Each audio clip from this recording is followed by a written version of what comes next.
नव अंकुर रुजेला, नव पालवी फुटेला. नव अंकुर रुजेला, नव पालवी फुटेला. नव शब्दांची नवमालिका शब्द मानसी गुंफेला. नव अंकुर रुजेला, नव पालवी फुटेला. शब्द मानसी, शब्द मानसी, शब्द मानसी, शब्द मानसी. लोक हो नमस्कार. आत्ता या क्षणी शब्दमानसी पाहणाऱ्या ऐकणाऱ्या प्रत्येकाचं मनःपूर्वक स्वागत करते. मंडळी, गोष्ट सांगणं ही एक कला आहे. त्याचप्रमाणे गोष्ट ऐकणं हा आपल्या अत्यंत जिव्हाळ्याचा विषय आहे. लहानपणी अद्भुत गोष्टी मनावर एक वेगळीच मोहिनी घालत असतात. खरं म्हणजे कितीतरी अशक्यप्राय वाटणाऱ्या घटना त्या कथेत असतात, पण तरीही ती मिथकं मनाला ओढ लावतात. ही मिथकं कशी तयार होतात याचं कुतूहल आपल्या सगळ्यांनाच असतं. त्याचप्रमाणे पुराकथा कशा अस्तित्वात आल्या असतील हाही एक प्रश्न मनात असतो. आज आपण मिथकं आणि पुराकथा कशा तयार होतात याबद्दलची अतिशय रंजक माहिती चैतन्य साठेकडून जाणून घेऊया आणि त्याच्याकडून काही मिथकं आणि पुराकथाही ऐकूया बरं का. चैतन्य व्यावसायिकदृष्ट्या IT क्षेत्रात कार्यरत आहे, पण तो मूर्तिशास्त्र, कलेचा, इतिहासाचा आणि पुराकथा या विषयांचा अभ्यासक आहे. भांडारकर प्राच्यविद्या संशोधन संस्थेचा तो आजीव सभासद आहे.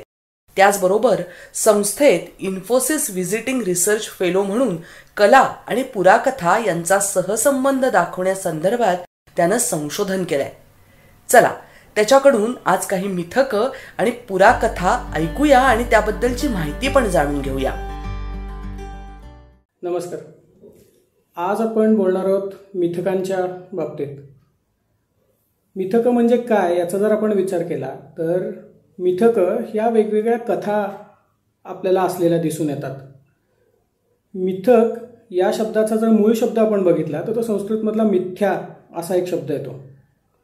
तर मिथ्या हा सर्वसाधारणपणे खोटं किंवा ज्याच्यावरती विश्वास ठेवता येत नाही, किंवा संस्कृतमध्ये तुम्ही जर ऐकलं असेल तर छद्म म्हणजे कृत्रिमरित्या तयार केलेलं, ज्याला काही ते खरं आहे का नाही याची शाश्वती किंवा तुम्ही त्याला साबित करू शकत नाही, अशा प्रकारच्या शब्दाला मिथ्या असं म्हणायची पद्धत आहे. तर त्याच्यातनं जन्माला आलेली जी गोष्ट आहे ती मिथक म्हणून आपल्याला दिसून येते. तर हे मिथकं तयार कशी होतात तर निसर्गात असतील, अनेक वेगवेगळ्या गोष्टी असतील जी सर्वसामान्य माणसाच्या, मनुष्याच्या बुद्धीला न पटणारी किंवा न समजणारी अशी असू शकतात आणि त्याच्या मागचा कार्यकारण भाव मात्र काहीतरी असला पाहिजे. अशा प्रकारे ह्या कल्पनेतनं मिथकांचा जन्म झालेला आपल्याला सर्वसाधारणतः दिसून येतो. मिथकं म्हणजे नक्की कशी तयार होत असतील याचा आपण विचार हा खूप पूर्वीपासून केलेला आहे. आपल्याला माहिती आहे, सगळ्या गोष्टी आपण ऐकतच आलेलो आहोत. पण त्याच्यानंतर त्या मिथकांचा विकास होत असताना अशा प्रकारे तो विकास होत जातात की त्याची श्रद्धा ही माणसाची, कुटुंबाची, समाजाची इतकी गाढ होऊन जाते की ते कदाचित खरंच आहे. अशा प्रकारची श्रद्धा त्या मिथकांच्या बाबतीत आपल्याला झालेली दिसून येते. आता साधारणतः सिंधू सरस्वती संस्कृतीच्या काळामध्ये आपण जर बघितलं किंवा त्याच्याही आधी जेव्हा माणसाला कुतूहल जेव्हा निर्माण व्हायला लागलं होतं निसर्गाच्या वेगवेगळ्या गोष्टी, की सर्वसाधारण पाऊस कसा पडतो, रोज सूर्य कसा उगवतो, पूर कसे येतात, रोगराई कशी येते, किंवा मनुष्याचा जन्म कसा होतो, नवीन पिकं कशी उगवतात, या संदर्भात जेव्हा वेगवेगळ्या प्रकारे मनुष्याला प्रश्न पडत असतील कदाचित, पण त्याला नेमकं त्याचं कारण काय आहे हे त्या काळात कदाचित समजलं नसेल, तर त्यांनी त्याविषयी वेगवेगळ्या प्रकारच्या कथा, गोष्टी तयार करायचा प्रयत्न केलेला आहे. आणि तीच साधारणतः मिथकं म्हणून त्यांच्या आसपास आपल्याला वावरताना, असताना, तयार झाली असताना आणि नंतर ती पिढ्यांमध्ये, पुढच्या पिढ्यांमध्ये सांगितली गेली आणि ती पुढे नेली गेली असं आपल्याला दिसतं. मग मिथकं अनेक वेगवेगळ्या प्रकारची आपल्याला असलेली दिसून येतात. मग ती निसर्गक्रमात होणाऱ्या घटनांचा विचार करणारी मिथकं असतात, गुप्त धनाच्या बाबतीत असू शकतात.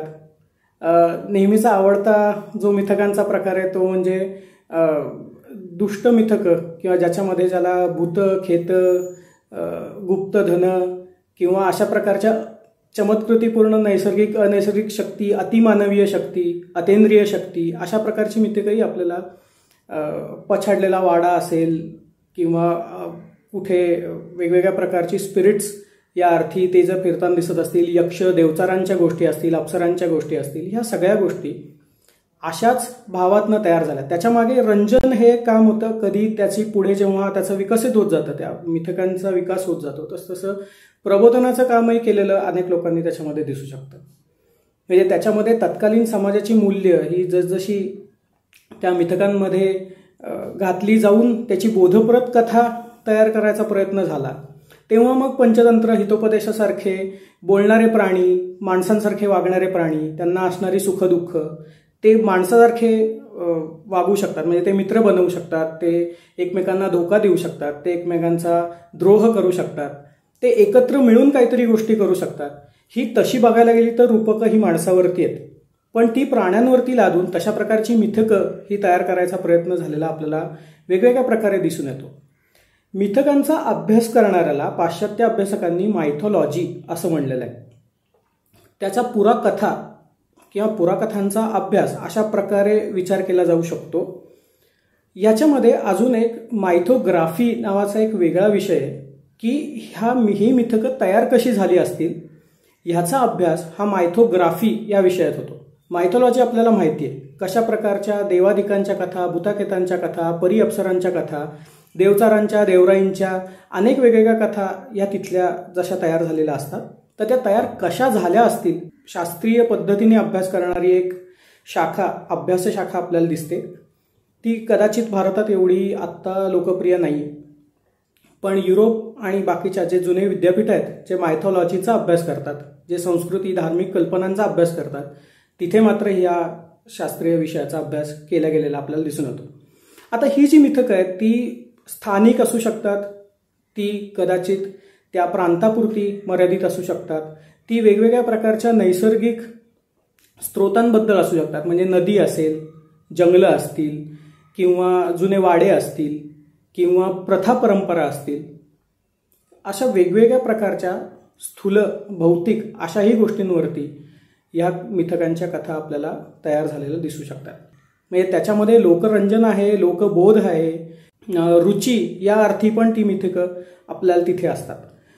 तर मिथकं ही खरी आहेत का नाही हा श्रद्धेचा भाग आपल्याला दिसून येतो. ती परंपरागत बऱ्याच वेळा चालत आलेली असतात. म्हणजे त्याचं एक छोटं उदाहरण घ्यायचं झालं तर साधारणतः नवाश्म युगाच्या काळामध्ये, ज्याला निओलिथिक एज म्हणतात, तिथे भारतभरात सर्व ठिकाणी ही मृतदेह हे घराच्या अंगणातच पुरून ठेवायची पद्धत आपल्याला दिसून येते. त्याचं दहन होत नसे तोपर्यंत. आणि तिथे जी दफनं सापडली आहेत, जी बरियल्स सापडली आहेत, तर तिथे बऱ्याच वेळा त्या मृतदेहांचे पाय हे घोट्यापासनं उलटे मोडून ठेवलेले आणि त्याच्यानंतर ते त्या रांजणात पुरून हे आपल्या मागच्या अंगणात पुरलेली ती दफनं ही आपल्याला अनेक ठिकाणी सापडली आहेत. त्याचा एक सुंदर, तुम्ही जर दफन बघायचं असेल तर पुण्याच्या डेक्कन कॉलेजला ते तिथे तशा अवस्थेमध्ये ठेवलेलं आहे. भूताचे पाय उलटे ही जी आपली समजूत आहे, हे जे मिथक आपल्याला लहानपणापासून सांगितलं जातं, त्याचा संबंध कदाचित ह्या कथेशी असला पाहिजे. त्या काळात मृत्यूनंतरचं जीवन ह्याच्याविषयी लोकांची जर आस्था असेल तर एखादा मनुष्य मेल्यानंतर त्याचा देह जर आपण पुरून ठेवतोय तर ते जर त्याच्यामध्ये पिशाच्याचा संचार झाला तर ते उठून आपल्या घरात येईल आणि त्याला चालता येऊ नये, त्याला घरात येता येऊ नये, म्हणून ते घोटे कदाचित मोडून ठेवण्याची पद्धत ही त्या काळात तिथे असली पाहिजे. आणि त्या समजुतीचा विकास हळूहळू मिथकांच्या रूपात जेव्हा आपल्याकडे होत जातो तेव्हा भूताचे पाय उलटे ही आत्ताही आपली जी समजूत मिथक आपल्या बाबतीत आहे, आपल्याला माहिती आहे, त्याचा विकास झालेला आपल्याला दिसतो. तर साधारणतः अशा प्रकारे मिथकांचा विकास हा वेगवेगळ्या प्रकारे झालेला आहे.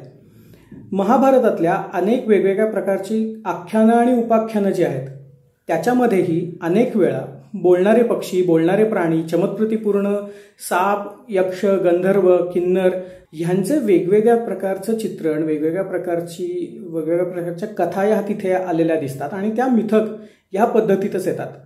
तर मिथकांचा अजून एक छोटा प्रकार म्हणजे आख्यानं, म्हणजे सांगोपांगी असलेल्या गोष्टी. आता बऱ्याच वेळा आपण असं ऐकतो की त्याला शास्त्राधार या गोष्टीला आहे नाही. तर शास्त्राधार याचा अर्थ असा की वैदिक साहित्य निर्मितीनंतर जेव्हा पौराणिक काळामध्ये पुराणं लिहिली गेली तेव्हा अशा वेगवेगळ्या प्रकारच्या मिथकांचा, वेगवेगळ्या प्रकारच्या गोष्टींचा समावेश हा त्या वेगवेगळ्या पुराणांमध्ये केला गेला. पुराणांमध्ये भूगोलाचं वर्णन, राजवंशाचं वर्णन, त्याच्यानंतर सृष्टीनिर्मितीचं विवेचन याच्याच बरोबर ह्या वेगवेगळ्या कथांचा समावेश झालेला आपल्याला दिसून येतो. तर ह्या ज्या कथा आहेत, ह्या ज्या भागामध्ये ते पुराण जेव्हा विकसित होत गेलं, वेगवेगळ्या लोकांकडनं त्याच्यामध्ये भर घातली गेली, तेव्हा ह्या सगळ्या मिथकांचा एक रिफाईन फॉर्म, एक खूप चांगल्या पद्धतीने त्याचं रूपांतर करून त्याला पुराणांमध्ये स्थान दिलं गेलं. पण अशी मिथकं पण अशी बरीच आहेत की जी कधी लिहून ठेवली गेली नाहीत.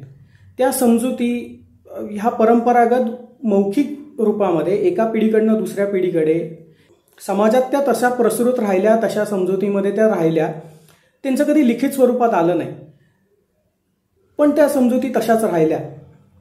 तर ह्याला आख्यानं म्हणायची पद्धत आहे.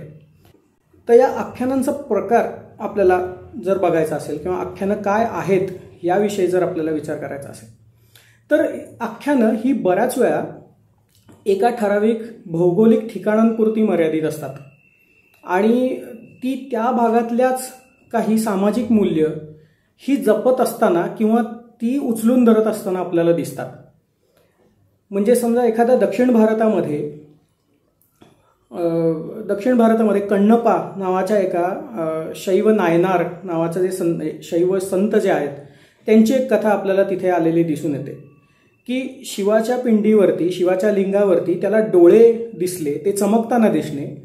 कण्णप्पा हा तिथल्या एका आदिवासी जमातीचा, मूल निवासी जमातीचा एक शिकारी जो जंगलामध्ये शिकार करत जाताना गेलेला त्यांना दिसला आणि तिथे त्या शिवाच्या पिंडीवरती असणारे डोळे जेव्हा तिथे त्याला चमकताना दिसले तेव्हा हरणी समजून त्यांनी त्याला बाण मारला. त्या शंकराच्या लिंगातनं डोळा फुटल्यामुळे त्या शंकराच्या लिंगाचा त्याच्यातनं रक्त व्हायला लागलं आणि आता मी शंकराचा डोळा फोडला याचा अपराध भाव आणि तो शंकराचा भक्त असल्यामुळे भक्तिभाव अशा दोन्ही प्रकारच्या भावाने तो स्वतःचा डोळा आपल्या बाणाने उपटतो आणि तो त्या शिवाला अर्पण करतो. असं एक आख्यान तिथे आपल्याला असलेलं दिसून येतं. तर हे जे कथानक आहे किंवा एका व्याघ्रपाद नावाच्या एका ऋषीची कथा आहे की तो शिवासाठी फुलं आणायला जंगलात जात असे, मदुराईच्या जंगलामध्ये, आणि त्याचे पाय जंगलातल्या काट्यांनी रक्तबंबाळ होत असत, त्याला जखमी होत असत. तर त्याच्यावरती प्रसन्न होऊन त्या काटेसरट्यातनं जाऊ शकणाऱ्या वाघाचे पाय त्याला शिवानी दिले, अशी एक कथा तिथे येते. किंवा तुम्ही जर तंजावूर वगैरे भागामध्ये सुंदरेश्वर महादेवाची आणि मीनाक्षी देवीची कथा जर बघितली तर तिथेही ही अशी एक आख्यायिका फक्त मदुराईपुरतीच मर्यादित आहे की तिला त्या मदुराईची जी मीनाक्षी आहे, ती जी राजकन्या आहे, तिला तिसरा स्तन आहे मध्ये, जे तिच्या गर्विष्ठ असण्याचं प्रतीक आहे. आणि जेव्हा ती शिवाला बघते, जी सुंदरेश्वराला बघते, तिचा तिसरा स्तन गळून गेलेला आहे आणि मग मी याच्याशीच लग्न करीन अशा प्रकारची तिने प्रतिज्ञा केलेली तिथली जी मान्यता आहे ही आख्यानापेक्षा वेगळी काही नाही. पुण्याच्या जवळ वीर नावाचं एक गाव आहे, तर तिथे घोडे उड्डाण म्हणून एक ठिकाण आहे. तर साधारणतः मिथिकं तयार कशी होतात याचं एक अतिशय उत्तम उदाहरण आणि मिथ इन मेकिंग ज्याला म्हणता येईल तसं मी आत्ता स्वतःचे बघितलं ते त्या वीर कोडीत गावाच्या जवळ एक घोडे उड्डाण म्हणून जे ठिकाण आहे तिथं आहे. तर ते जे घोडे उड्डाण म्हणून ठिकाण आहे तिथनं श्रीनाथ म्हस्कोबा यांनी घोड्यासकट त्यांच्या पत्नीला घेऊन उड्डाण केलं आणि त्या घोड्याच्या पायाचे ठसे तिथे नदीच्या पात्रामध्ये उमटले अशी त्यांची श्रद्धा आहे. आणि ही कथा कुठे लिहिले गेलेली नाही, ही त्या तिथल्या स्थानिक समजुतीनुसारच प्रसिद्ध झालेली आहे. आता त्याचं तीर्थक्षेत्र होत आहे. तर तुम्ही जर जाऊन तिथे बघितलं तर रांजण खळगे, पॉटहोल्स ज्याला म्हणतात, तर तशा प्रकारची चिन्ह ही भौगोलिकदृष्ट्या अतिशय सामान्य आहेत किंवा ती माहिती आहेत, सगळीकडे सापडतात. तर तशा प्रकारचे रांजण खळगे ह्या तिथल्या नदीच्या पात्रामध्ये आहेत. ते दिसताना घोड्यांच्या टापांसारखे दिसतात आणि म्हणून त्याच्याविषयी ही घोडे उड्डाणाची कथा ही सर्वमान्य तिथे झालेली आहे. आणि आता तर तिथे उत्सव सुरू झालेला आपल्याला दिसतो. तिथे त्या रांजण खळग्यांना सिमेंटचा एक चौथरा बांधून तिथे आता त्याची पूजा होत असलेली दिसते. साधारणतः मिथकं ही अशाच प्रकारे विकसित होत जातात. त्याच्यामध्ये आख्यानांचा भाग असा आहे की ती आख्यानं नंतर समाजाच्या मान्यतेमध्ये त्याचं परिवर्तन होत जातं आणि त्यांची लोकांची श्रद्धा त्या मिथकांबद्दल एवढी दृढ होत जाते की ह्या गोष्टी खरोखर अस्तित्वात आहेत, अस्तित्वात होत्या आणि तो त्यांच्या श्रद्धेचा भाग झालेला नंतर आपल्याला दिसून येतो. दरवेळेस ही देवादिकांबद्दलची किंवा पौराणिक कथांच्या संदर्भातच ती असावीत असं नाही. तुमच्या आसपास तुम्ही जेव्हा बघत असाल तेव्हा तुमच्या आसपास एखादा पछाडलेला वाडा असेल, झपाटलेलं एखादी विहीर असेल, एखादी अशीच कथा तुम्हालाही कदाचित माहिती असेल.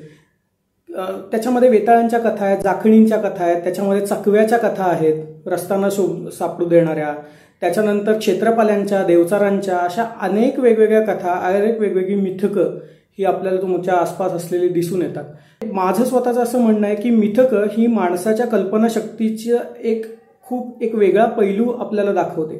त्याच्यामध्ये श्रद्धा अंधश्रद्धा हा भाग पूर्णपणे वेगळा सोडून देऊन कल्पनाशक्ती एखाद्या गोष्टीच्या मागचं विचार करताना कशा पद्धतीने व्यक्त होते याचा जरी आपण विचार करू शकलो तरी आपल्याला मिथकं याबद्दलचं गूढ जे आहे ते उलगडल्याशिवाय राहणार नाही.